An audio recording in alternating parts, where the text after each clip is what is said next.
As a parent, we all want our kids to grow strong and healthy. Here are 7 fantastic foods that can help them thrive.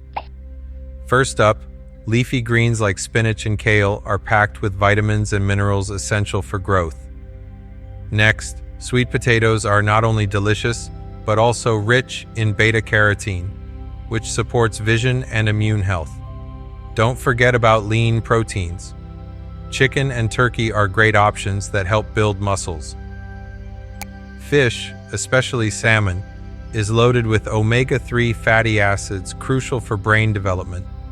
Whole grains like brown rice and quinoa provide energy and fiber, keeping little tummies satisfied.